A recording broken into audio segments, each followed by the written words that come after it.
preacher in the year of '01. When you think it's all over, it's only begun. Howdy, pilgrims, and thanks for tuning in to another episode of Preacher versus Preacher. It's a comparison companion where each week we get together, we recap AMC's TV show Preacher, we directly compare it to the book that we've loved for years from the 90s, the comic that it's based on, originally written by Garth Ennis, drawn by Steve Dillon, the late Steve Dillon, rest in peace. I'm Bill Sweeney, and as usual, I got my buddy Dom. What's up, guys? I got my brother Bob. Hey, what's up? By the way, Steve, if you're up there and listening, is God there?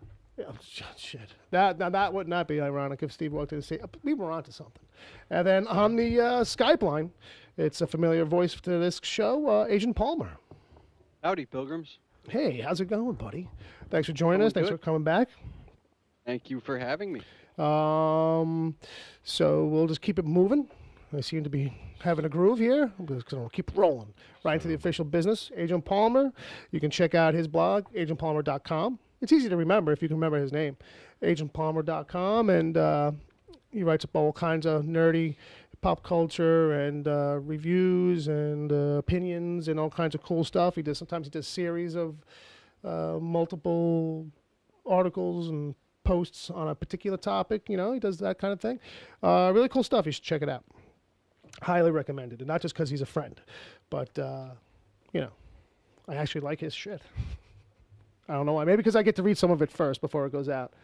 That's true. It's true. I do. It's almost like having a Patreon where I can just kind of like I get first views. If people want to email us, we have an email actually in the bag this week. We'll get to it later. Other people can email us at pvp@wickedtheory.com. Why Wicked Theory? Because that's our other show, Wicked Theory Podcast. You can hear us over there if you ever want to check that out. Yeah, definitely. There's always good stuff going on over there. Always good stuff going on over there.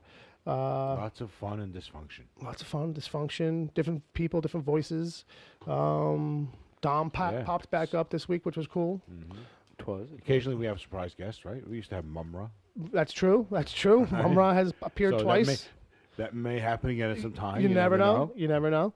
But if people want to follow this show on Twitter, they can. It's at Preach vs. Preach. Agent Palmer's on Twitter too, at Agent Palmer. We'll get to everybody later on. We're on iTunes, Stitcher, Google Play Music. Subscribe, rate, and review, kids, because that helps. That really does help. Yep. And I'm looking to read some reviews. If you guys want to write any reviews, put your what do they call it? Your 2 cents. Your 2 cents. Yeah. Your complete honesty. Go ahead. Feel free to kiss our asses as much as you want, as long as you're being honest. As long as. And it's it's ass kissing, right? Yes. Nothing else. How about this? Yes. Gotcha. If it's gonna be a bad review, please at least make it funny. Yeah, at least be witty with it, or Right. cite something specifically. Or just when you guys are bozos. Period. Or just like, instead of actually hitting the attach button, you hit the delete button. You know what's funny too? I wanted to read some of our stuff on here one day. I was afraid that if there's a couple of like, hey, not so hot kind of reviews, and I was like, I think we might just over like explain or overanalyze the shitty ones, and then it sounds like, oh wow, you guys doth protest too much, you know. Mm-hmm. We'll see. We'll give it a shot maybe. We could do those, and we could just do them like Howard Stern used to do, and just trash them. Just make total fun of them. Well, what do you know, moron? How about this? We'll review the reviews. There you go. There you go. Review the bad reviews. Right. We'll review them all, just flat. Mm-hmm. Like, even the good reviews could be a crappy good review if it doesn't really say much. It's like, well, hey, I like that you liked us. Can a good review also be a bad review? Yeah, at the same it's called time? You Are Good, period. Yeah, like, you can get like, that's like a 4-star review, but a 5-star, Let's not start any fights. Let's not start the whole 4-star, 5-star thing. Right, that's a different show. Okay, let's move it along. All right, so... that goes back to this whole fun and dysfunction thing I was saying earlier. Right, that's a prime example. So on this show, we used to kind of have like a whole spoiler zone. We don't do that no more. During the first season, we told you, go get the books. If you haven't gotten the books, hey, you can still go get the books. But we're going to just talk about the books open. you know, as the show moves along and we address topics, blah, blah, blah, blah, blah. Also new this season is the bell. Where is the bell? Bob stole the bell. Obviously. Yes, I did. After last week when you had it on the other side of the... I moved it across the table away from you? Yeah, and then I kind of carried over to the Wicked Theory podcast, too. Yeah. Because it stayed way over there. I wish I knew like a famous triangle player or like someone like, you know, like what was his name? A bongo player what was at least. his name on Saturday Night Live? Used to do the triangle guy. Well, I mean... Oh, yeah, that was a bit, right? See, you've got it all to your own power for 5 minutes, and you fucking dropped it. You fucking damage it. Still works. Okay. This is good Chinese. Damn. It's made out of the good Chinese tin. All right. Well, you know, just... Notice I'm keeping it here within my arm's reach. I'm shutting off my phone as if we were in a theater. How about that? That's professionalism. Dom, you still with us? I am. Okay, cool. I thought we lost him. Palmer, you still there? Actually, I have a prediction. I'm there. 4. Anything? We may actually get to use the bell quite a bit today. Oh yeah, that's true. There's definitely some stuff to ding about. There's some dingers. Well, so far this is just a prediction, though, that we're actually going to use it a lot. Well, I wrote the notes, so I'm pretty sure. You can predict all you like. So don't expect any spoilers, really. Spoiler warnings, I should say. This is your spoiler warning. It's time to get out. Because we will spoil. We're going to spoil. That's what we do. We're a bunch of spoilers. Oh, yeah. Spoilers. So let's just get into it, all right? Episode 9. Let's do this. Wow. Puzzle piece. Yeah, wow. Initial thoughts. Wow from Bob. One word, Dom. Bob kicked it off at one word. I say eh. He says Palmer. Decent. Decent. Palmer, one word. One Impressive. word. Impressive. That's This week, this was a good episode. No, it was. I dug this one a lot. Very good stuff. I'd say what about your one word, Bill? my one word is just going to be Brad. Okay. I don't know what that means, if that's good or bad, but I'm just going to say Brad. There you go. I'm going to say Brad. All right. Is that Brad with 2 R's? That's when we get to it, I can explain why I thought it was 2 R's. There's actually just because it's like there's 2 R words in that name. All right, so puzzle piece. We open up with the slow motion shots of the Grail agents. They're prepping Airstar's office for the day. Did we establish that the bell is to delineate when there was actually something from the book series? Right. Well, we're in the Grail office. We're in the Grail office. Fair enough. Okay, so then we jump to a flashback of Jesse as a kid. Mm-hmm. You can hit it. I approve. Watching Dad get shot. Not purr. Let's not go purr. This is what we talked about. All right. So, and it's the quick stuff that we saw in season 1. They kind of just brought it right back. It didn't seem like anything was really added. But as we cut to Jesse in present day, one of the things I did notice on the rewatch is that the sound effect of the water or the water tank from Jesse's childhood is you can hear it, but this time too you can also hear like a little kid going, "Please let me out, let me out," which I don't think we've heard that before. I think that's new. Yeah, that was that's nice. the coffin they refer to it as in the comic. Yeah, pretty much. So that's something to look forward to. Mm-hmm. It's like a trunk, that's a precursor to Anvil when Yep. we eventually get there. That's the Angelville. one thing is that the 2 names of the 2 towns, Yeah. Anvil and Angelville. Like, But when I was reading the book, like I did feel that, like right away. But it went away pretty quickly, yeah, I mean, you just kind of soak yourself in. Angelville is so fucked up that you can't confuse that name for anything else. Right, Bob. That there's no Angelville. Is it like when we just name stuff now? Yeah. Well, Bob's so on the ready whenever he hears stuff. I didn't mean Jesse Preacher. I was talking about some other preacher. I was talking about Jerry Falwell or somebody like that. All right, so so they're prepping Hairstar's office. Including there was a folder. They put the Jesse folder on his desk. I kind of went right by that. And then we cut to Jesse present day after the flashback. You keep cutting in and out. Or maybe there's a loose cable for you on your headphones. Maybe. Yeah, you know what? There you go. Ah, yes. A hell of a lot better. Hey now. Wow, there it is. Hey now. Bob's headphones were unplugged. No, a little bit. hanging in that. Half unplugged. Half in, half out. That's how I like it. All right, so Jesse snaps out of that thing. He's Googling sightings of God. Well, actually, he's looking them up on YouTube. Yep. Which I thought was funny. I thought that was really interesting. Yeah. They did that. You know, that was cute. That's fun. And I'm not gonna lie, I did freeze frame it, then Google's typed in the same thing, thinking maybe I'd get some of the same videos, and they weren't the same. They've obviously kind of just took whatever comes up, reworded it, took some other image, but it's definitely from like that kind of first list that comes up when you type that in. They seem like similar hits. Mm-hmm.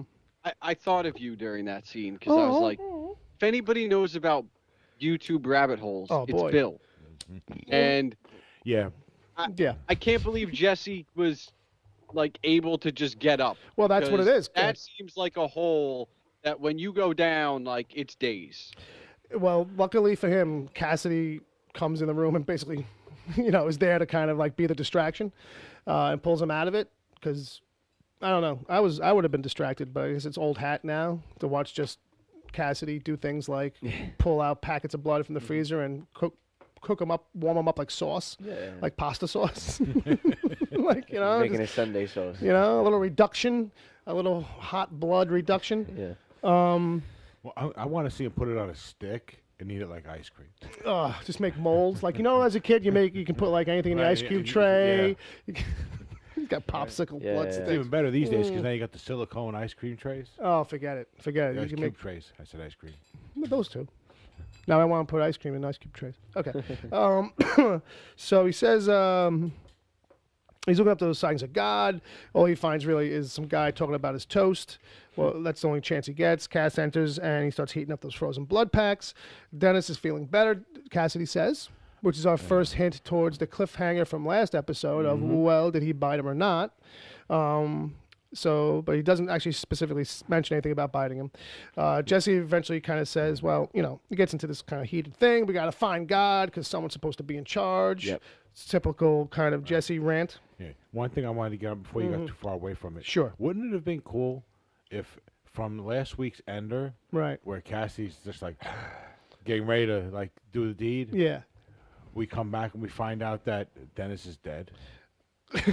Like Dennis couldn't handle it or something? No, like he put him out of his misery. He Oh, chose to put him out of his misery instead of, that would have been an interesting opening, but I don't, I mean, we'll get to it eventually. but it looks like Dennis is going to finally be some fun. Yeah. Which is, and maybe a little trouble. and we're probably going to end up there anyway, where you're talking. Yeah, probably. He's probably going to have to like totally drain him or throw him in the sun. Yeah, there's going to be some kind of resolution. Yeah. So Dennis is feeling better. Then Tulip pops in, and she takes one of the frozen packs because she's all bruised up. She's still going and getting shot in the chest. She's a little boastful about it. She's got a big knot of cash. Big knot. Yeah, and Jesse's like, just about like to say, well, you look exhausted. She's like, I'm not going to sleep.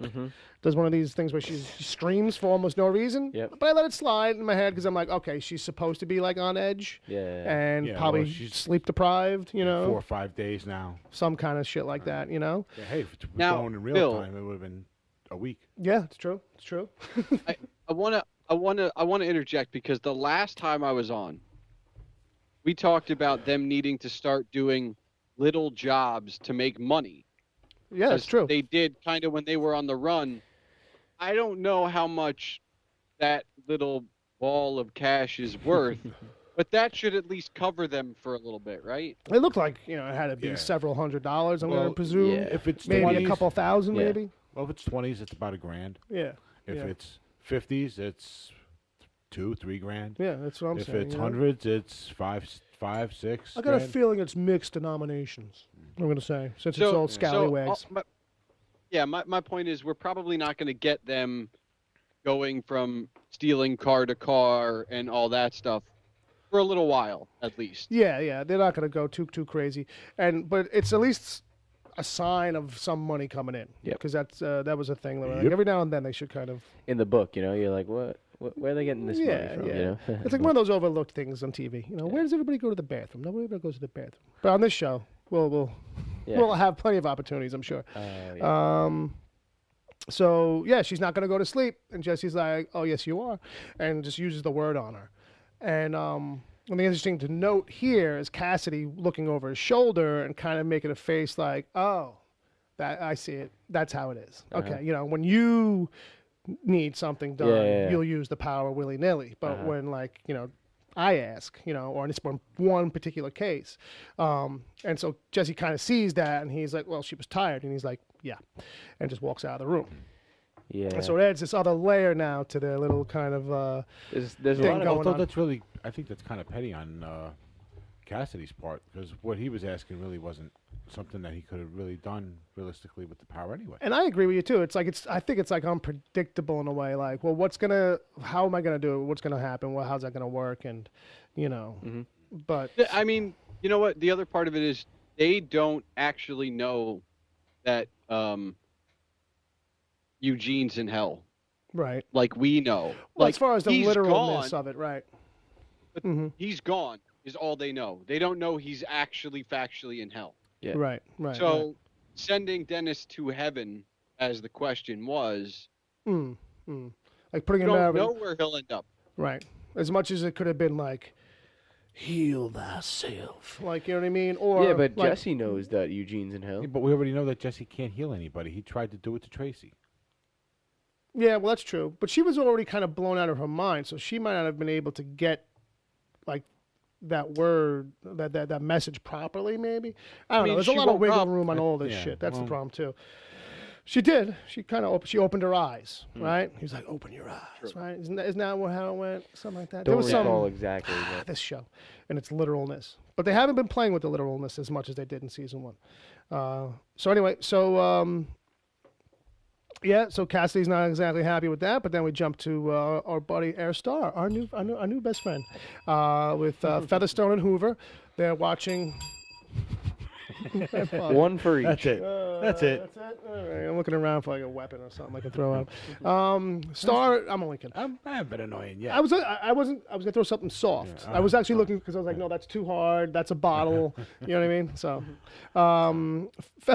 Featherstone and Hoover watching video of Jesse actually as he uses the word on Tulip, and so with Star in Star's office. And Star's like, I'm bored. What kind of world is it when a woman doing what a man says is a superpower? Just kill them all. Like, he doesn't see any value in it. I think he kind of dismisses Jesse as a guy, maybe it's like hypnosis or something, this kind of a thing. He doesn't really see any real, in this moment anyway, any real weight or use of it, or, Right. He's, he's going on a woman's word. Right. Right. And what he sees on tape, which is basically just looks like hypnosis. Right. From a distance, well, I think, in a grainy video. Fair enough. Palmer? The other part of this is, and I feel like now's the time to bring it up as opposed to later. Oh, shit. Later, he eventually actually cracks open Jesse's file and, like, actually goes through it. Right. But at this point, Jesse's been his next target. And he is just winging it without looking at the file? Like, I feel like the file would have given it a little more credence than what Featherstone was showing him. But it's not until what comes next and then what comes next that he actually pays attention to the file. Like, why even bother? Well, it did feel like, it's a very kind of... They probably hadn't maybe considered the fact that, like, well, if you're also doing a guy like who's supposed to be all on his P's and Q's and like he'd be very efficient, he would have already ripped through that file and been like, fuck this guy. Yeah. But he's got this kind of like like negligence to him, and like he just does everything nonchalantly and like doesn't really give anything like 100%. Really, he just goes at things like I wouldn't say winging it, but he's just got this like fuck it attitude, laissez-faire. even in the comic, No, I'll go right. back to the. It can be a shortcoming. Go back to the pig episode as we saw his desk being set up, in the morning. That pig file looked like it had never been touched, and every morning they put it right back there, and he just flew over there and looked at it instead of actually reading the file. So I feel like this is a thing where. Well, it's kind of related to the comics where he did kind of just rush in and do his own fucking thing without actually taking a look around. Yeah, well, he does seem to be a guy who flies on instinct. Yeah, but I think Hairstar is the kind of guy who he knows he's going to be getting away with doing things however hell he wants. So he's done this for a long time. Right. So he just knows, all right, I'm just going to kill him. If I just kill people, I'm not going to get punished for it. It solves the problem. Everybody's happy. Well, you know what? You can actually look at his whole run and story, his personal story throughout this whole thing, as a guy who was like always on top of his game until he runs into these three. Yeah. Like it isn't until he runs into these three that all of a sudden he starts like, losing fights and like he doesn't get any success with this story. Like Bill, with these guys. You officially ruined this show for me now, because now all of a sudden Hairstar is not Hairstar. He's just some random fucking like Scooby-Doo character that's gonna lose his shit because he ran into the gang. Or foiled again. And unfortunately, that's basically what happens. Kids. Yeah, but unlike Scooby-Doo in the game, this guy's going to end up with a penis scar on his forehead. But this also does almost feel like a show where they might pull a mask off someone and be like, "It was you the whole time, the guy who owns the property." All right. You were the saint of killers. What? I don't know anymore. Okay, so he gives the order, kill them all, because he's going out on a date. But we'll get back to that. Yeah. So we immediately cut to, they send in the Samson team. And we were in the back of the truck. These guys are all geared up, but, Pretty dope. Pretty dope gear on them. They, Pretty dope scene, too, like with the fucking night vision and everything. The whole thing is laid out really great. Yeah, I kind of thought that the white... And the POV was nice. Yep. Yeah. I kind of thought that the red stripe kind of threw off the whole thing because... Right, like if you don't have the red stripe, that suit makes sense for at the very least going into something in the Arctic. Fair enough, right, you know right. I mean? There's one There's or two layers of practicality. That outfit, that color, right. You also mentioned that in the night vision it might show up better. Night vision, the white shows up better. Right. But you still don't need the red for that. You know what? So, but now that you point out the Arctic, you still kind of might want to have. Like a little bit of something to be able to spot a guy. Yeah, okay. You know what I mean? What's that red spot there? Oh, let's go check it out, polar bear. Hey, listen, if we're going to talk about practicality of their whole fashion sense, white right. is the issue we should just have a problem with. Yeah. Because that's a lot of bleach. It's a lot of constant cleaning. Right. Like anytime like one of them is like on the floor or something, I'm like I'm actually literally looking like continuity-wise, like to see when that guy gets up if he's filthy. Yeah. We should have a scene with Santa Killers because he's always filthy. Right. Where he's actually in Hairstar's office. And when he leaves, the whole place is filthy. Right. If he sits like down or leans on something, it's just black, like coal dust black. If you ever grab I'm just picturing Pigpen now. Right? Yeah, kind of. I'm sure he smells great, too, by the way. So with that, this team, they enter the building, Dennis's building. They're making their way. And like we were saying, it's night vision. It's a whole very Call of Duty kind of feel to it. The sound is piped down real low. We're in their headsets. And they're aware of Jesse's ability on whatever level. So they got it all stamped down. Like, you know what I mean? So you really sound, you got to be on the headset to hear anything. Yeah, and it reminded me very much of the reenactments I saw of Osama bin Laden's takedown. Sure. It's like, what's funny too is that like I think because of all the stillness, like they drop the music out and you're just listening to silence for these moments and shit like that. It pulls you right in, like where it's like, you're hearing the breathing.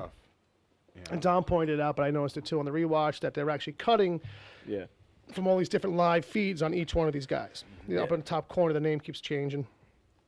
And there's like a sound bar off to the side. So whenever when they drop the bottle down the stairs, which I didn't realize what happened on the first watch, but actually one of them hits a bottle that's on that stupid staircase we always see. Yeah. And it goes red line on the sound bar.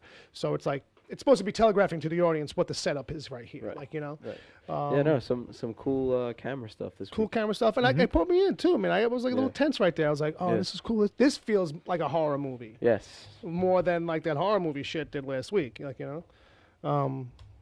the horror movie last week felt like fucking, I Know What You Did last spring break.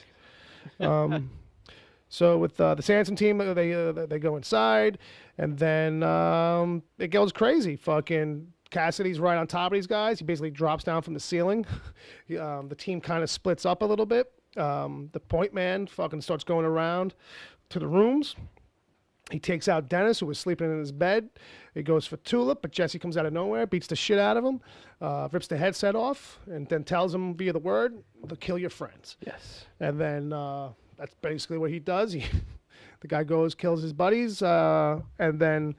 At this point, I was actually waiting for him not to kill the guys that he came in with, because they're not technically his friends. Right. I was waiting for him to leave. At least one of them is, because they set that up in the car ride over. I noticed on the rewatch, on the car ride, because you mentioned that during the watch, that you were like, oh, if they were doing it super literal, like season 1, he would have went to his friend's house, he would have walked away, we would have watched him. Right. And Jesse would have been like, what the fuck? Where are you going? He's like, I'm going to kill my friends. I don't that would have been an interesting turn for Jesse to kind of learn, be reminded about the literalness. And he was like, all right, no, well, they'll kill these guys, just a quick exchange.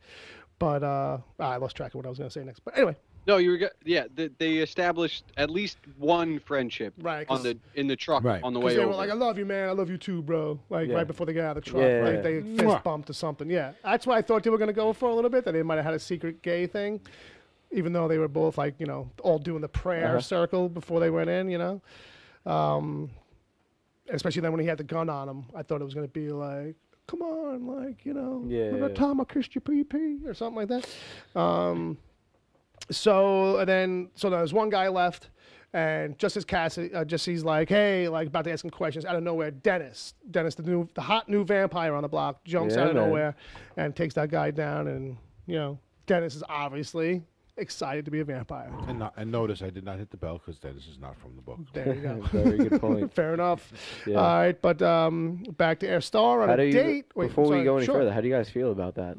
Because it kind of takes away at least a little bit from Cassidy from the comics. You know what I mean? It does pull a thing that Cassidy kind of has a friend that he ends up killing, who he turns into a vampire. So this might be their way of kind of transmuting that into something here.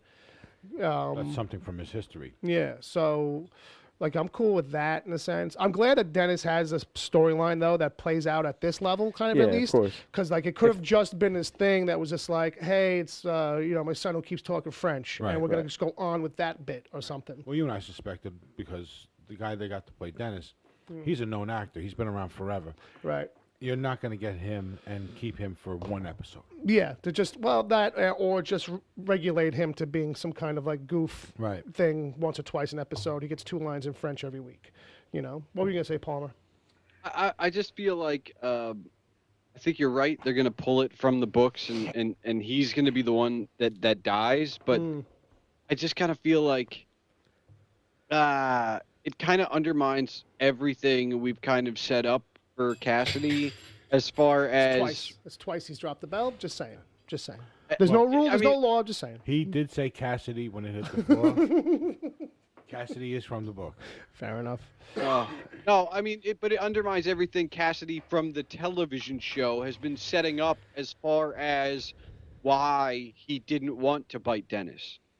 Yeah. Yeah. Well, I mean, and you're not going to tell me that this one.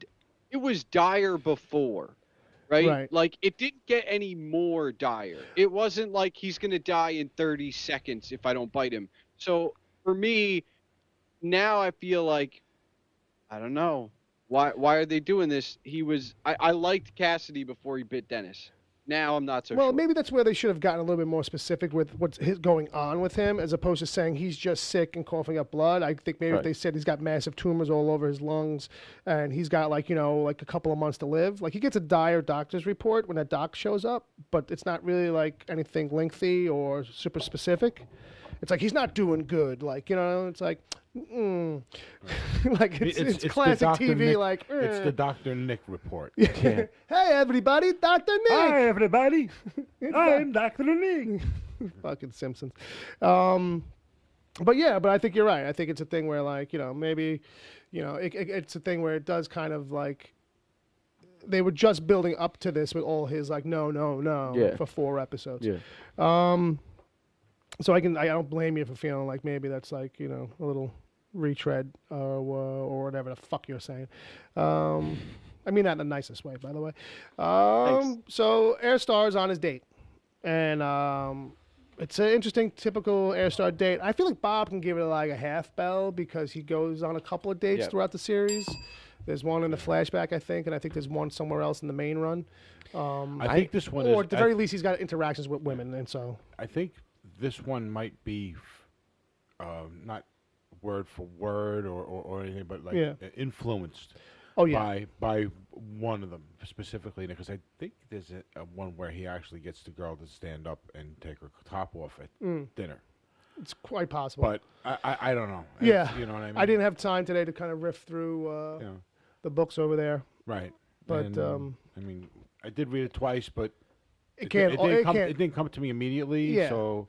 But I felt right. Be thinking about it and making it up in my head. In one of these kind of ways where they've boiled down a couple of things, it feels right. But I still don't know what was next with the stick of butter thing because he gets interrupted. I think that was just for ludicrousness. Yeah, I think it was. It's just to see how far I can push her because in the beginning of the conversation, she's talking about like, well, he's like, well, I'm a man of power, blah, blah, blah, blah. But obviously she comes from some rich background too. Yeah, I think it's just like a little thing that the show is going to do to showcase how influential he is because that woman was the governor of Louisiana's daughter. Right. Yeah. So he probably was like, oh, let me take your daughter out on a date. Yeah. You know? But I think it's a twofold thing because for him, too, a lot of his sexual thing is humiliation and all that. So it was probably about seeing how far I can push her because he was like, oh, take your top off. Now, here's a stupid thing. Take this stick of butter and hold it under your chin. And immediately what I was thinking was that it's just going to start to melt and she's going to start to lose it. So I was thinking about like BSDM stuff or like, just kind of like fucked up head game shit where it's like, no, well, you have to just keep trying. Like, Right. we're going to watch you for an hour as you try to keep picking it up and putting it back. But so who knows what was next because the rest of it was empty. I will say, what did the governor tell his daughter? Because she doesn't question one damn thing. He's like, get up. Yeah. Take your top off. Yeah. Well, that's grab the butter. Yeah. Like, she doesn't bat an eye as he's giving her direction, and I feel like that has to come from his influence over the governor. Right. Yeah, I kind of thought immediately it would be a situation where the governor has to go to his daughter and say, look, just go out with this guy, please, because he can kill me and everybody and within like a mile of me and not get caught. Yeah, it feels like that's basically, like totally the situation. Yeah, this guy's basically untouchable. We got to do what he says. So just go on a date with him. Yeah. Yep. Be a lousy lay, and but didn't even get that far. So she got lucky. Just checking, making sure everything's still good. Copacetic, we're recording, still good. Okay. So from that, we cut to Heatherstone. Hooverstone. If I'm going to say it wrong correctly, I'll say it that way. It's Hoover and Featherstone. They're in Star's office. It's a little later, and we know they're about to get killed because someone's laying down a plastic tarp behind them. And basically, Star's, pissed off because that whole mission at the house went to shit, and it was their idea, basically. The Samson mission. And so as he's got his Glock out, he's going to try and shoot her, and it jams. Which, as much as Glocks are known to do that, they don't do that often. Right. But but certain models are known to jam. If I remember correctly, it should be pointed out that at some point, he's just like, one of you get on the top. Yeah. Who wants to be first? He said. He goes, like, who wants to be first? Yeah. And he says, and Hoover says, I will, at the same time that Featherstone says, he will. So, at the very least, she was going to be trying to buy some time for herself. You know what I mean? But ends up doing the same thing anyway by taking the gun from from Star and taking it apart and trying to fix it while she's kind of stalling and coming up with a secondary plan. And kissing his ass all at the same time. All at the same time. And making yourself look good by like sitting there while she's going a mile a minute and basically taking apart, disassembling the gun. Right. And putting it back together again. Right. And handing it to him. Yeah, it's all good. It's like, so it's not like she's just checking the chamber while she's having a conversation. Oh, no, yeah. This is like the full-on, almost like the blindfolded, take apart and everything. Exactly. It's on that kind of level, And he's all very impressed by that. And he's like, what's your name again? And so now she suggests, using Brad, calling Brad in. And it's like, what? Who is this Brad? And he's like, isn't that a little overkill? And she's like, well, definitely kill. You know, but he's like, well, all right, whatever. But meanwhile, I have a rape fantasy I want to get to.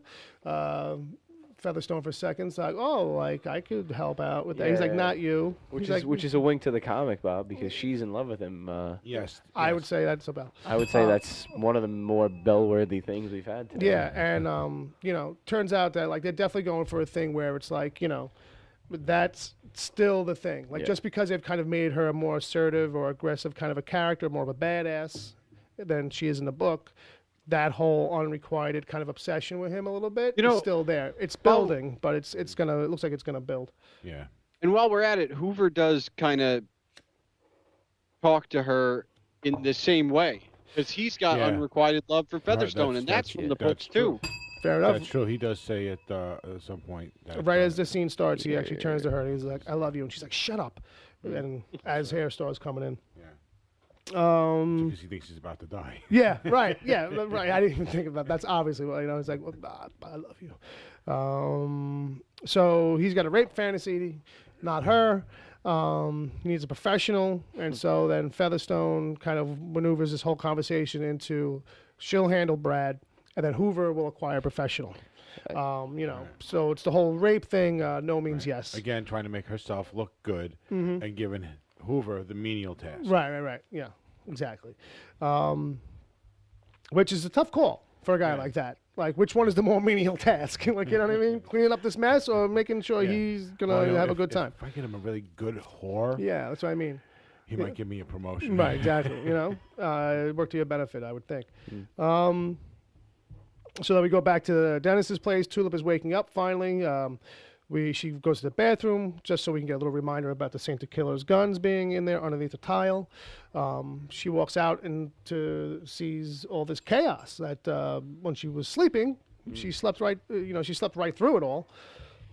And being up for like 4 or 5 days will do that. Sure. You know, I will say, we go back to the literalness of Genesis. I was kind of wondering, like, did Jesse go tell her to wake up? Like, he just told her to sleep. Yeah, I know. And not to be that pedantic, but, like, there was a part of me that was like, how long is she going to be out? Like, is it going to be for the whole episode? Right, I was thinking that too. Like, they could keep her out for a day or so if they really wanted to, but, you know, they played it more, I think, in a better way where it was just like, sleep, like get the sleep you need. But it could have been like a Sleeping Beauty type sleep. Oh, absolutely. I mean, so maybe he needed to be more specific for something like that then. Yeah, you could like sleep for a good 9 hours. Yeah, you know what I mean? Or sleep forever. Sleep until someone kisses you and wakes you up. But not that creepy vampire from Ireland that we got hanging out. All right, so with that, she wakes up. She's like, what the hell is all this? And then goes into the other room, and Jesse is like top dog. He's running the whole local sheriff's department now. This is great. Yeah. This is cool. This is probably the best use of the power so far. And like she walks in and he's all business. He's like, all right, you go do this and you go do that and you go do this. And his new guy's going, well, what's going on here? He's like, you work for me now. And he's like, I work for you now. Okay, and that's all that took, you know what I mean? And it's which is funny because we do know later on in the book and hopefully in the show, Jesse becomes the sheriff himself. So. Right. That's a little. That'll be maybe that'll end up being the only nod you get to that because that seems to be a bit of a disposable part of the story. It is a side kind of step. Yeah. I mean, in the main thing. That's like season 8, 9. Yeah. Right. Well, are we all gonna go longer? Yeah. Oh, okay. So now we get to. We're doing Salvation. Yeah. We're doing Salvation. Which I love. That's like my favorite storyline. Everybody knows that. You know? I just like that because it is a left turn. Yeah. Like I don't know. I can see how it's divisive, though. Yeah, that's like my favorite arc in the book. Yeah. So he's giving out all the orders. Basically, it comes down to they've got the perimeter of the house all locked down. Featherstone, back to them. She talks to Star on the phone. They're in the apartment down the hall at this point. Hoover is looking at a tourist guide to brothels. That's literally the name of it. So that's a thing you get down in Louisiana, I guess, is a literal tourist guide to brothels. Featherstone suggests to Star on the phone maybe multiple prostitutes. Star agrees. That's a good idea.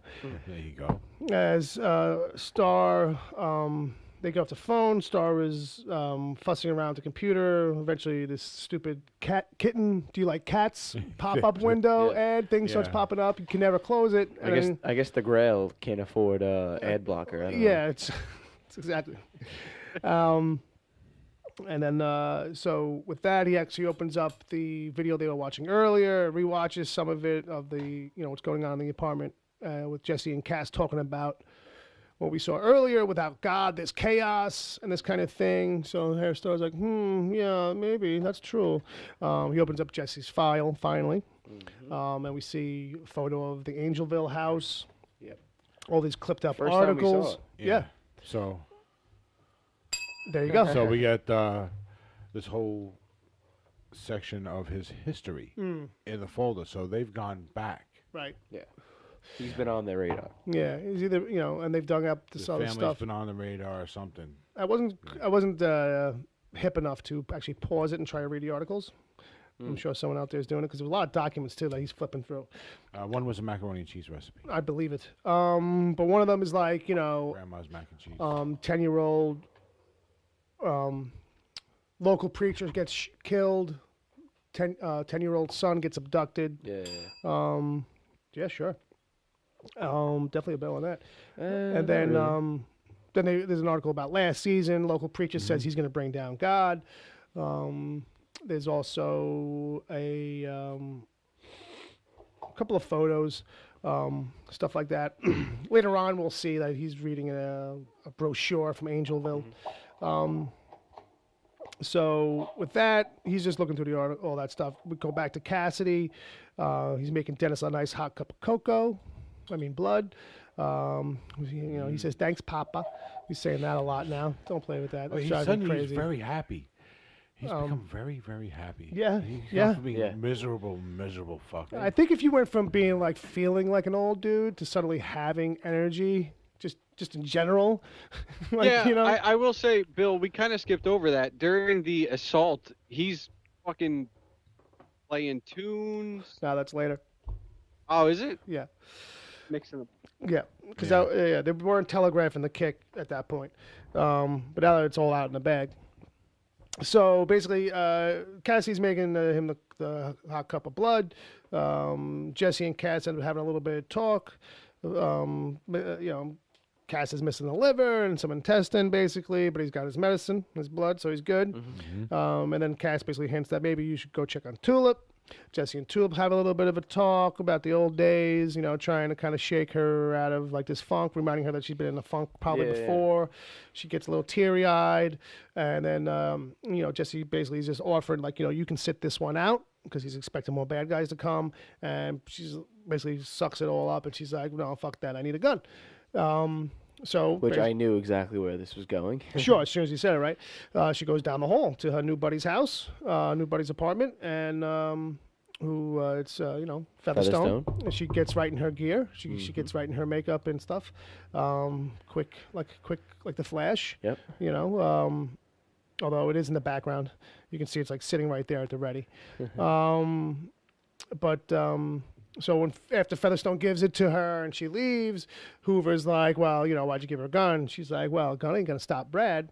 And then we finally meet Brad real quick. We did. Yeah, so, Brad is a battle-ready remote aerial drone, just in case. Yeah. That's where I got the extra. That's where I got the extra R from, because it's battle-ready is hyphenated.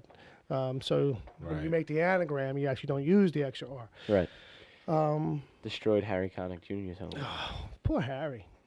If they just kind of like do that once a season, like you don't know when it's going to come, but it pops up, I'll be okay with that. That could be like the new sign that used to be outside his church. Right. Like every time you saw it was going to be different. Right. But give me one celebrity that somehow randomly at a distance dies because of these characters. Like, Right. Seth, please, when the show comes to New York, make it de Blasio's house. Oh, you can dream, Bob. You can dream. Everybody in town will stand up and cheer. Yeah, but you know as well as I, it's not going to be a politician. That's going to be a pop culture type person. Who hopefully has a sense He won't of be humor. mayor by the time they get to New York. Oh, you never know with our mayors. Well, they buy third terms all the time. Yeah. Well, he's not going to get to second. No, yeah. Well, He's probably going to get voted out. yeah. All right. So she needs a gun. She goes to a new buddy's house. Blah blah blah blah blah. Jesse's getting ready for the fight. You know, he's like all psyched up. He's out the window. He's checking in with his team.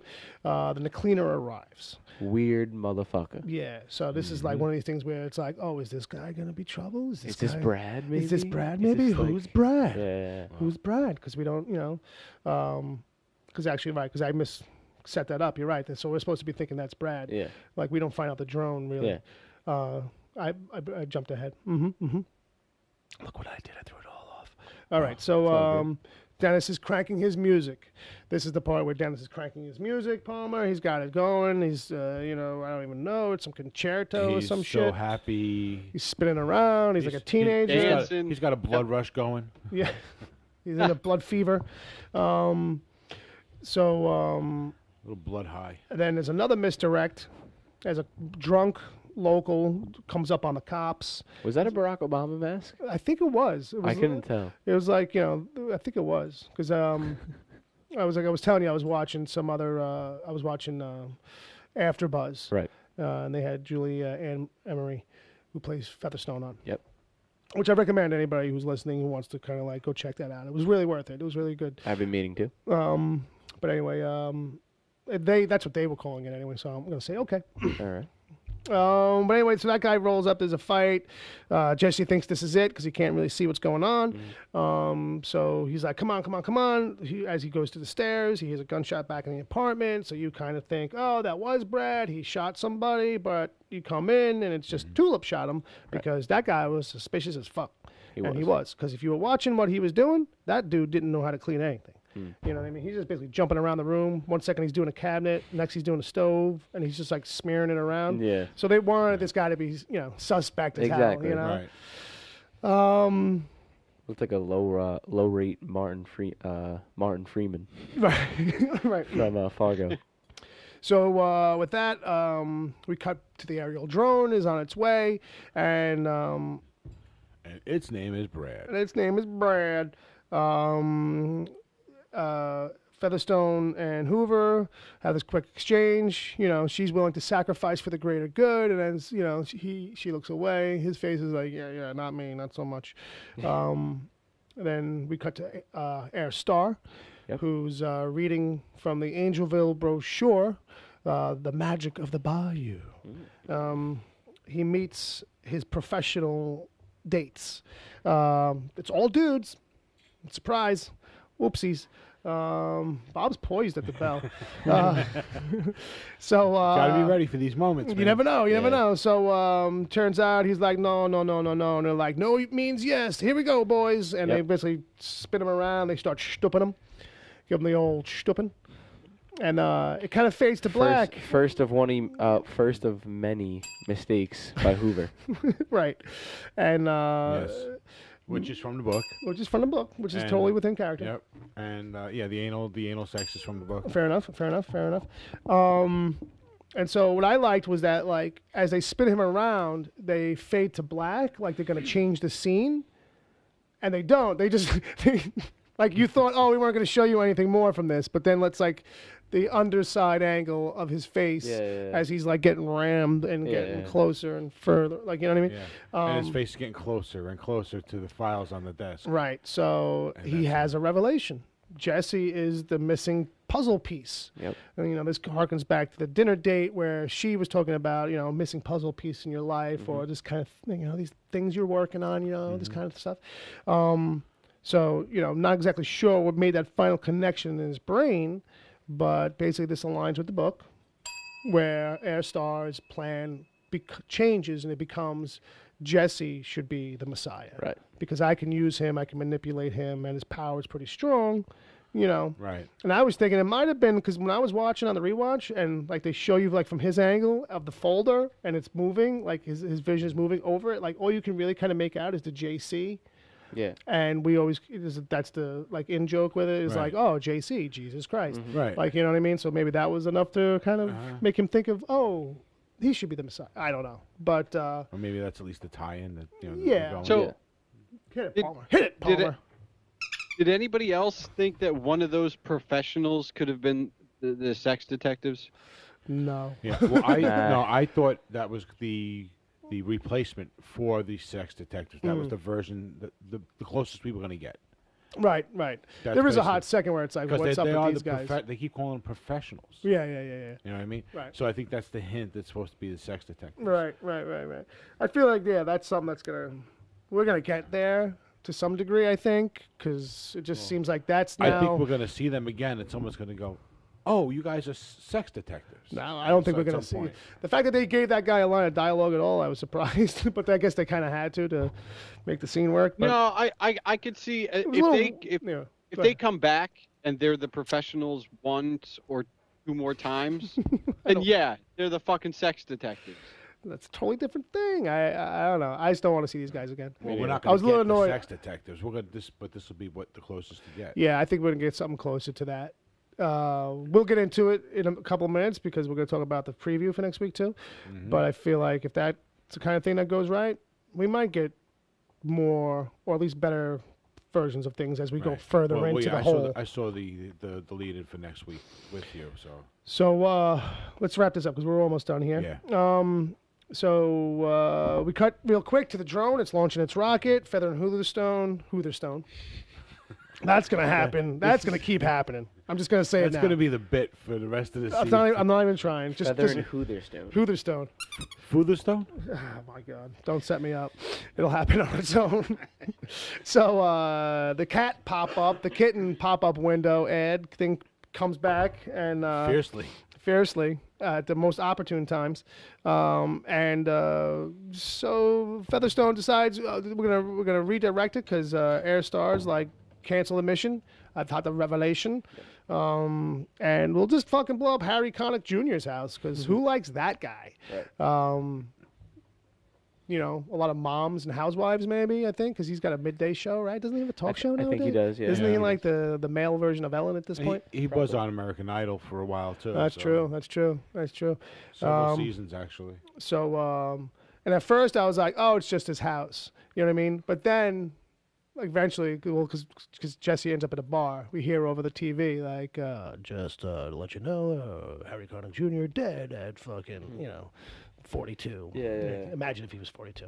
All right. So we had Tom Cruise, now Harry Connick Jr. And then hopefully Mayor de Blasio. There you go. If Bob gets his way. If we start a death pool, we know who Bob is picking. Thanks. All right. So anyway, we do, after Harry Connick Jr.'s house gets blown off the map, the title card comes up, text 1 week later, just to show basically that Jesse's been sitting at the window waiting for them to come back. He looking like he hasn't slept in about a week. Yeah. He was looking a little disheveled. His hair looking a little better, like I like it, rather than that whole eraser head, complete 1980s rap, high top, flat top thing. Jesse sends the cops home. He's like, fuck it, it's over. I guess they're not coming. He goes to the bar. Lo and behold, Star sits next down to him. Air Star, which they do meet in the comics at a certain point. Mm-hmm. And I do have some kind of exchange. And then, it's back to cat and mouse game. You know what I mean? But let's talk, he says. He says, let's have a conversation. Let's have a couple of coldies and shoot the shit. Now, do you think Jesse obviously knows that he's with the guys that attack them, obviously, right? Yeah, because he says the whole white suit thing going on. Yeah, he gives him a look, and Hairstyle's like, I came by myself. You know what I mean? So he's at least fessing up that, he's the one. And you know what's funny too is they might have waited to Jesse to shoo away all the cops, and then I'll go in myself, and but the preview scene for next week, not in the trailer, but the preview scene next week is actually picking up from that real quick, and they're talking. And go ahead. That's everything. Like that scene, kind of. I said that this week was impressive, right? But that little 30 seconds, that's like a 1 minute clip. Immediately ruins it doesn't ruin, but like now all of a sudden I don't give a shit about what happened this week. right. Next week's episode is already great because of the 1 minute tease clip you watched. It is pretty good. It That's is cool. fun. Yeah. And it's just it's not a whole lot going on there, but Right. So that wraps up. That's the recap for this week on the episode. The preview for the next week. Looking into it, Bob, get your warm hand ready. Get your bell hand ready. Looks like Jesse's gonna see the Messiah, maybe. Yeah. You know what I mean? It looks like Airstar brings him in, or maybe Jesse talks his way in, uses the word to get in, to find out real answers and shit. And there's scene where they talk about let's take a look at the Messiah. Yeah, everything kind of leads to Jesse getting a good look at basically the drooling idiot offspring, super inbred descendant of Christ. Blasphemy! The 2,000-year-old bloodline. So here's the question. So now, if Jesse's going to be the only one out of the group to see him, and it is a little earlier than they do it in the books, do we think that the audience will actually see him, or will we just see kind of like Jesse's like screwy kind of reaction of looking at that? Maybe. I think the most. Go ahead, Palmer. The most you'll see of him is like a closed circuit shot in like grainy footage. You'll see someone in a small cage, and that's yeah. I don't think they're actually going to put him in living color. Humper dumper doo. Humper dumper doo. And I wonder if it's because when we see the Messiah, he's in Masada. So I wonder if that's because it's like a most quick likely shot. not going to be it looks the like case. they put him in front of a cage, and I wonder if they might be showing him something else too. Like what I mean? If there's some kind of other misdirect going, kind of a thing where they. Like we're gonna still show it, but they're fucking with Jesse at this point. Maybe who knows? Well, Bill, I will ask this then. But I'll take a silhouette. 1 second, Palmer. I'll take a silhouette shot from behind, where all we can see is that iconic kind of haircut shape that he's got, like that monk bowl kind of cut thing going on, and he's going. Yeah, I'm fine with that. I don't need to see his face yet. Well, I'm just picturing the closed circuit shot, right, with audio, but in black and white, right, a little far away. Why black and white? And hearing because it's like a closed circuit thing. You really it's old can't school. See, it's old school. So, but you got audio, so you hear humper dumper doo, and then all of a sudden, thump, and there goes a pile of shit right on the camera lens. Like all you see is the arm come out of the bars. Like you don't really get a good look at him. And just all of a sudden everything goes black. So he's just like throwing a pile of shit. That's funny. I can see them doing that kind of thing too, though, where it's like you kind of just see the top of the cage, so you can't see him so much. Right. He's in the shadow of it, and you just see like an arm or a leg or something reaching out. So he's kind of doing it, but they can also end up saying, "Oh, you don't know what he threw." Yeah, right. And do we really want to cast him yet? We got to see what Timberlake is doing or somebody like that. Let's dreamcast. How about we dreamcast the Messiah? Joel Osment. No, Seth has got to be so excited to do that one himself. I want Michael Cera. He would be I good. feel like Michael Cera with like some little bit of prosthetic nose, because the kid's nose in the book is like fucking tremendous. Like that's all I can think about. Like what's like a distinctive characteristic on that character's face besides having like zero fucking chin. Well, I know someone who could do it, who would probably be at this point in his career very, very willing. Michael Richards. Too old. He's finally he's aged out. Do it my way. Do it my way, and it's fine. No. It's black and white. It's a faraway shot. Yeah. If we mocap it, we'll do some motion capture. It's grainy, It's even that cheap every 2 seconds. It's a little jump cutty kind of thing. Jump cut kind of frame. Right. It's a little static staccato. So Bill. Yeah, buddy. Hit me with it. We're with the guns, Tulip going to the bathroom and the loose wood on the bathroom floor, knowing that we're getting the Messiah, and that Jesse is going to be in the Grail, headquarters or offices or whatever. Sure. Everything points to the fact that we're heading to Masada, because the only reason to remind you about the Saint is because he's coming back when all that stuff goes down. So is that a cliffhanger where I mean, would they be so crazy as to do a Masada already? I mean, obviously, there's a show that doesn't care about locations. It's like we really got to go to France. This ain't Game of Thrones. Right. You know, they did Vietnam in freaking California backyard or some shit. Yeah. I don't know. Maybe because you know what? There's two holy fathers sitting there, and somebody was like, "Was that the All Father?" Because one of them was a big dude. Yeah. And obviously, like, you can't literally do someone the size of All Father as he is in the books, but also too, you probably could have gotten a bigger actor than the one that I think they got in the thing. Okay. But I don't know. Maybe we're just going to kind of get flavor of it, and we won't end up there yet. Because if they really are sitting him in front of a literal cage, then I get what you're saying. Like, he'd probably have to go to Masada to do that. Yeah. Just got to get the guy you can from. Put Masada. Go ahead, Paul. Finish it up. I was gonna say you can put Masada anywhere. I'm just saying, like, as far as where they've kind of sped everything up a little bit, right? So that unless they go on like 3 other tangents, or they bring this storyline to a certain place and then take a left and go to Angelville, like that's where they're headed. They're headed for, Messiah, Santa Killers, and Jesse all in one place in 5 or 6 episodes max. Yeah. Because what do we got now? This was 9. We got 4 more, right? Yeah. So what were you gonna say, Bob? Well, I was gonna say if you're talking about casting Daronique, okay, you got to get the dude from Better Call Saul, the bodyguard. Oh, yeah. That dude's big. Yeah. Right. Wait. The guy who Hurley? Hurley, yeah.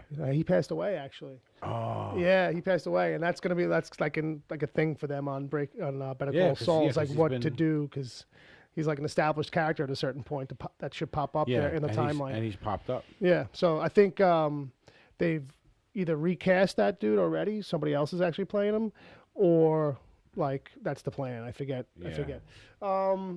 But so what else? What other thoughts? Anybody for moving forward? I mean, I think we're gonna start to get some Angelville shit. Yeah. Sprinkled. I think we might see Grandma by the end of the season, but it'll be like a last episode reveal type thing. Yeah. I think we'll focus on them next season. But Star, I love where we're going with this guy Star. You know what I mean? I like this actor. He's growing on me. I know originally I was kind of shitting on him. Yeah. Well, it's an adjustment thing. Yeah, I definitely see that. Don't worry, Dom. He likes that. Sure. Yeah. He likes the shitting on. Say it again, Bob. They definitely enjoy using Hair Star because this is a character that, especially once you start getting into all the true comedy that goes on. Yeah. This is someone they're going to use the way that it's more or less in the book. That's what's great about it too. Them bringing him in finally is that instead of it being like, oh, we have to find the kooky, the weird, the wild moments by creating some other scenes or situations or characters. It's like, no, we've got our guy in the pocket. That's where we're getting that from now. We don't need to falsify. And now because of that, the humor feels different. Yeah. This episode felt like. It felt like the book. Yeah. So Bob took off his glasses. He got serious. Well, No, and they're only reading glasses. Not fair enough. But yeah, no, it's starting to, the tone is landing better. Yeah, the tone is starting to change now because now you're starting to get into more of the actual stuff from the book, right? Which is what we've been harping on and wishing for, right? So now that we're starting to get now enough of that, I will say. Hold on, let me finish. Yeah, the flow is. I hope they don't take. The flow is Can you changing. Hear us, Palmer? So the flow is changing now with this show. Right. Into what we all knew it really should have been. Right. Fair enough. Palmer? I just hope that Angelville doesn't take too much time because we know that the Angelville in the current timeline has a place. But when they do go to Angelville, we're going to probably get, half an episode of backstory or more of leading up to the scenes we've already seen.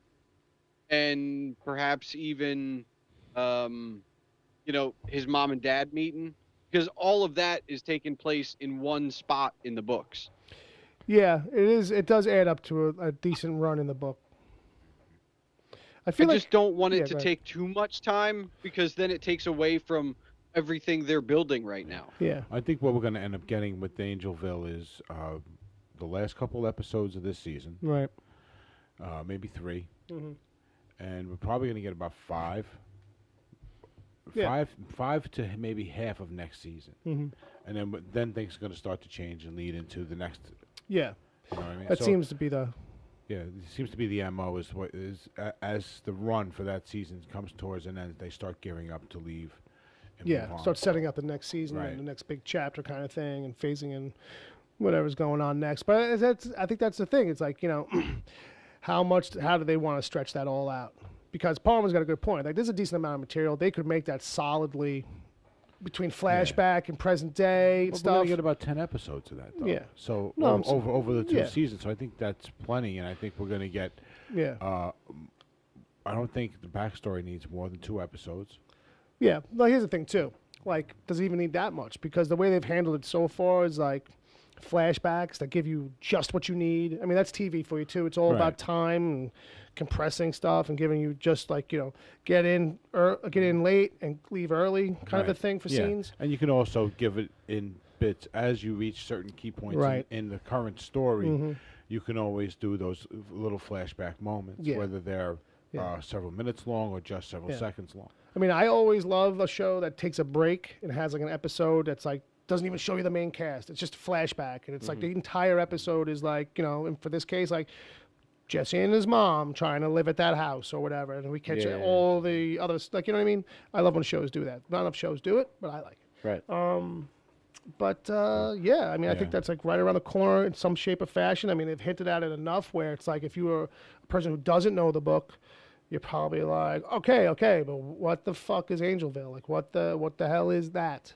Yeah. Like you've been. Yeah. You're gonna get to that. Yeah, there's just been I think enough hints. Yeah. But it hasn't been overdone. Right. So I think that's good, but I was gonna go somewhere now. I'm forgetting. I think they're gonna have us at some level. They're gonna go big surprise. You know what I mean? I think they're waiting until the very end of the season to kill Tulip. Yeah, I think so too. I think she might catch it, like she does in the book. She's got to catch it. I think if she's got to catch it for the next storyline. Mm-hmm. So, but where they put it, they can play around with. I think the biggest thing is she dies at the very end of this season, right after Jesse's kidnapped. Right. Mm-hmm. Yeah. So, I think Jesse gets kidnapped at the end of the episode prior to that, and then she gets killed. Yeah. Like, if we went just on the last 2 episodes, it ends with, like, Jesse the 2 of them getting snatched up, brought to Angelville, meet some characters real quick, get some bullshit going on. Right. What the hell's all this about? And then just as, like, you're new to all this is like head swimming the whole episode. Like, oh, my God, this is crazy. And they kill her at the end? Oh, like, that would work great on people who don't know the book. Yeah. Like, right, yeah. And then from that's how season 2 opens up with what's going on now. Like, how does this roll forward? Right. And because, maybe they'll even do a Flash thing, which is to come back and do a 6 months later kind of thing. Jesus Christ. This show better not catch that bug. You know what I mean? The fact that they jumped a week, I'm like, what happened during that whole week? No, we'll get Jesse, like, we won't get a car ride with Jesse in the beginning of the first episode. Yeah. It will get him already wrapped up. And bruised up. Yes. Like he's already, you know what I mean? He's already been there for several weeks. Right. And it's always some kind of thing where it's like, he's working with them? Why is he friendly with them? It's like everything is left. Everything, is up is down is up. And it's like, okay, all right. They have to explain all that. That's really flashifying it. Yeah. So that's what's going to happen over the first. So we'll get a lot of flashbacks to Grandma. Yeah. Sounds about right. And then about 3 episodes or 4 episodes into next season, we'll get the big Grandma reveal. This is how Grandma looks now. And I really think that's... Like, Grandma's still fucking alive. And she's about 190. You thought ours face was ugly. And I think that's going to give them time to let Cassidy roam off. And because what's going to happen to him, too, is that if his season ends for him having to kill Dennis... it's easy to kind of say he doesn't want to bother with anybody and walks off on his own or goes off and does his own thing for a bit because soul-searching type bullshit. You know what I mean? Mm-hmm. Yeah, fair enough. Not that he's that character per se, but I mean, I could see him wandering off from the group because that's got to shake you a little bit What are you going to say, Paul? You guys are establishing all of this, and that's fine, but Cassidy is kind of follows Jesse to Masada. Yeah. And we haven't. We still would have. We would have to do Masada and get back before then. Otherwise, you're literally putting a pin in that entire storyline. Yeah, I think. Because you can't have Jesse in two places. Yeah, well, that's what I'm thinking. I'm thinking the Masada thing is going to get either retrofit to some localness, and that going to Masada down the line will still be a goal, but they'll be like, we've moved the kid. We've moved the kid to over there. Here's how Masada goes, okay? Because now you got Hold on. Let Palmer finish. Oh, I'm sorry. Wait, are we really sure that in the next 2 episodes, given how much time we have left, that the Saint of Killers is going to be back? Because you can't do the rest.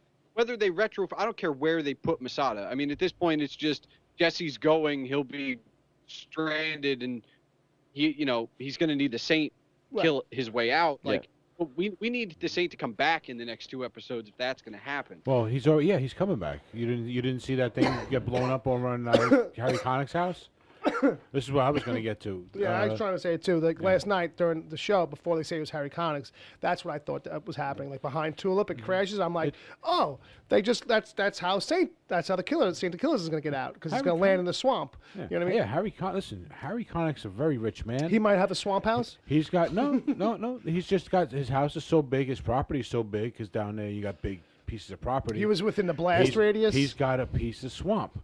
And a piece of it just happens to be off the interstate. Fair enough. Where somebody just recently happened to lose an armored car. Right.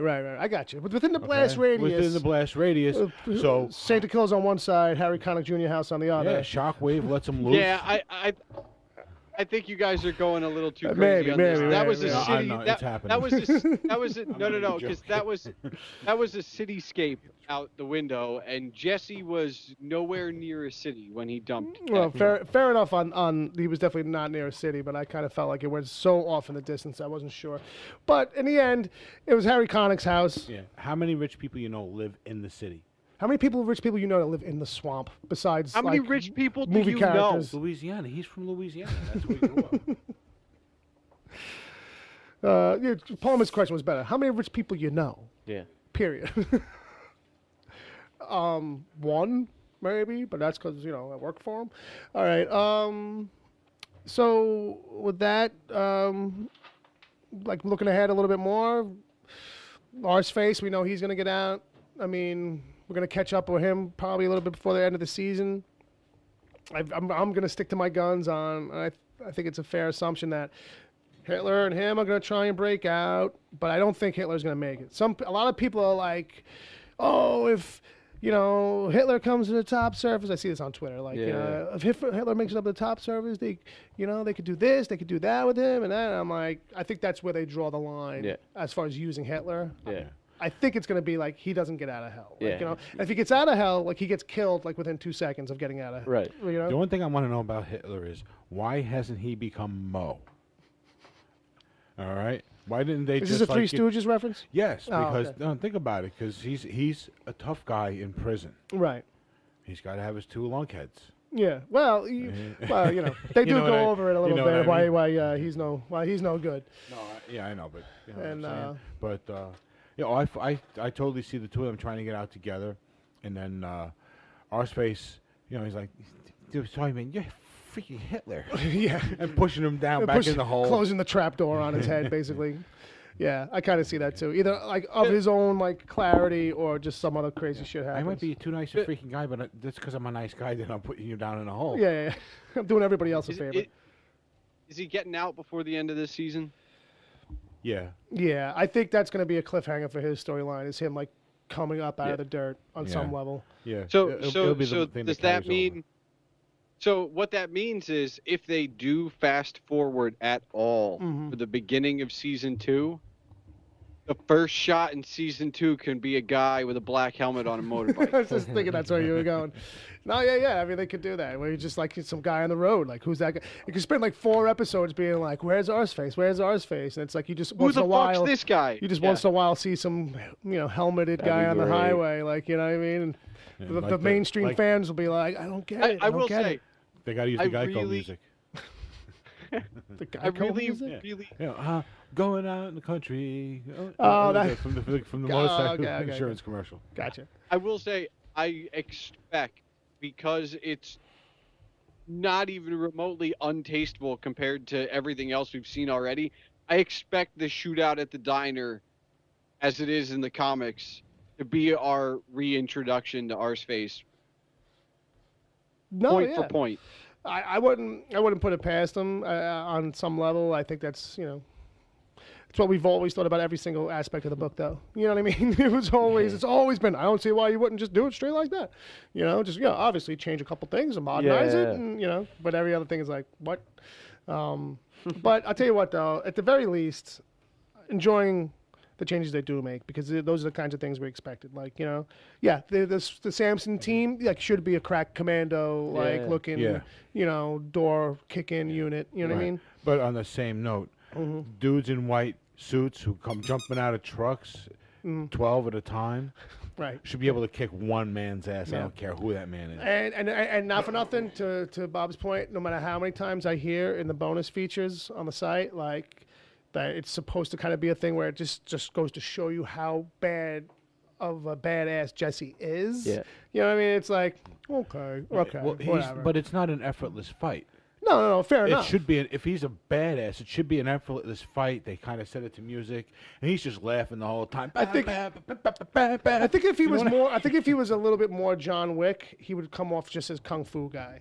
Like, you know what I mean? If it was too easy for him, he would just seem like, because he's a brawler style, and I think to make him any more fucking great at fighting, he would just be like looking kung fu-y and ninja-like. Because I think that's the next step. Like, you know what I mean? Oh, then just do the Jesse moves from the comic. Come up to a guy, stick your fingers right up his nose, and just keep moving your arm until you rip it right off his face. Oh, I forgot about that. Oh man. Yeah. That'd be great. All right. So I think that's going to wrap it up, really. Yeah. I mean, unless anybody's got anything else. We could talk about what we'd like to see and where we hope things go and where we think things will go. I thought we did that forever. already. Yeah, well, forever. Right. Yeah, I was it felt like he was going to segue into it a little bit, right? Right? Yeah. Well, But we could come back with a list of, things. We could say, here, 5 things we haven't seen on the show so far that, looking forward to. Okay, when we... for the finale episode, because we could still have stuff pop up. But it's something to think about heading towards the finale. And if you want to send in emails with yours and you're still listening, because thanks for that, send them to pvp@wickedtheory.com. We'll read you a list of 5 things that you're hoping that the show will do in season 3, I guess, is the way we'll look at it coming out of the finale. Yeah. It's a good thing to kind of mention now. That's why people can think about it. We can all sit there and think about it. Right. Thinking. Homework. Who doesn't like homework? Palmer loves homework, I'll tell you that much. Hey, Palmer, thanks for joining us tonight, man. Hey, thanks for having me, guys. And it was all right having you. I was going to say thanks for being here, but I was like, it was all right. No, thanks a lot for coming by. And if speaking of lists and stuff like that, that's where you should check out angelpalmer.com. All that kind of pop culture goodness. Yeah. Like when I just said that thing before about us making a list, I was like, Palmer will do that in fucking 20 minutes. He's got it done already. He is an agent. He is an agent of chaos and mayhem. Agent of what is what I told him he should do. Agent Palmer, agent of what with a question mark, but the what is an anagram. Right. But never tell anybody what it is. There was actually one thing I was trying to get to. Sure.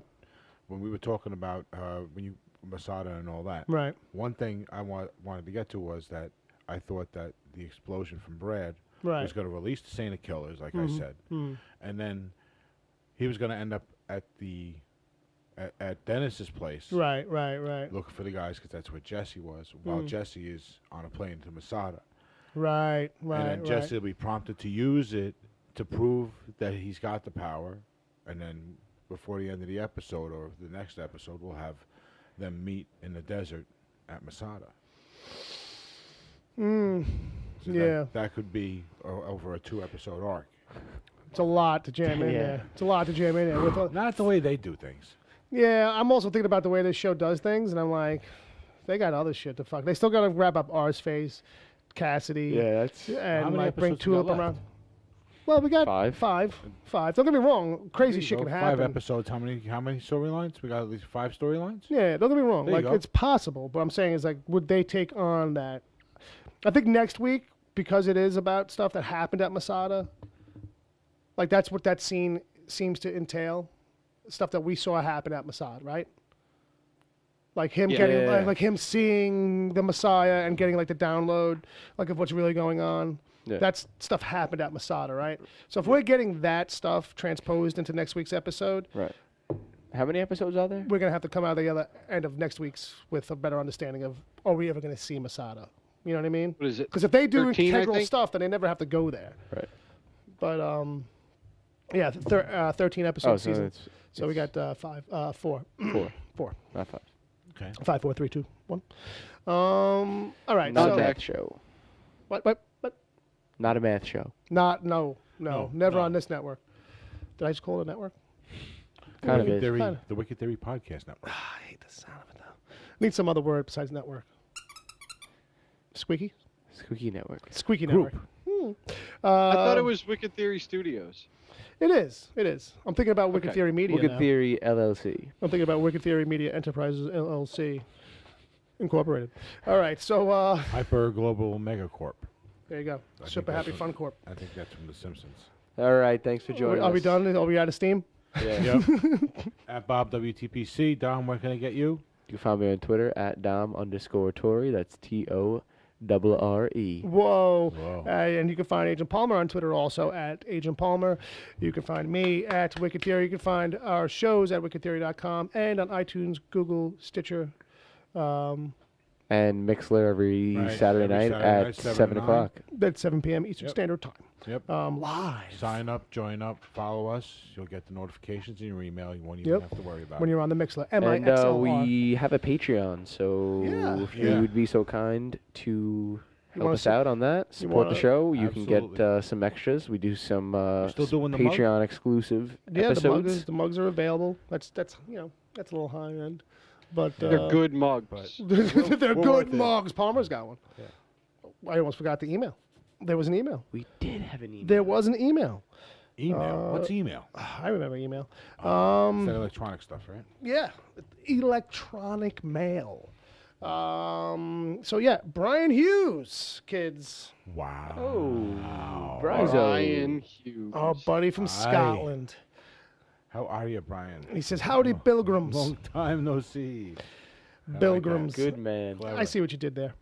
That's funny. Just a few words to say. I'm still listening to your excellent recaps of the Preacher Show. Great to hear the dulcet tones of Dom Tory again. Hey. I thought Uncle Jay had buried him under the Wicked Theory porch. Bob, you have my permission to ring that frickin' bell as often as you want. All right. Keep up the good work, boys. Cheers, Brian. So I thought, good thing we ended with that. Yeah. Because if I had come in at a point where Bob added a little bit more energy, who knows what kind of rendition we would have gotten. But you've gotten Slayer on the bell. Slayer on the bells. Little Dave Lombardo. So yeah, I mean that's a great way just to segue again. Anybody wants to send in emails, send them to PvP at wickedtheory.com. Brian, it's great to hear from you, buddy. I know you've been listening. I see you every now and then, liking and retweeting. Not long ago, I was like, hey, does he still listen? You know, because I know he couldn't do it anymore. Yeah, not time-wise. not the live shows. Yeah, he was having a problem, but he used to send in emails every once in a while, so it was definitely a thing where it's like, oh, we haven't heard from that guy. Mm-hmm. But glad you sent one in over here, buddy. Absolutely. And appreciate it, Brian. Appreciate it, buddy. Thanks, Brian. Always happy to hear from Brian. Hey, come back next week. That's it. Because we're going to talk about the show again. We're going to talk about it until the end of the world.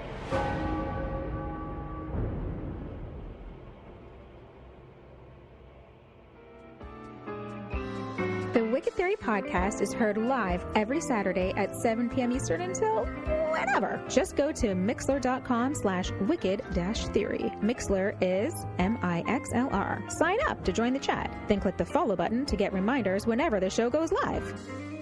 You can find the show on iTunes, Stitcher, Google Play Music, wherever good podcasts are given away for free, and at wickedtheory.com. You can support the show at patreon.com/wickedtheory. There you can get the after after show if you miss it live. God forbid. Plus other exclusive episodes. As always, send your emails to podcast@wickedtheory.com.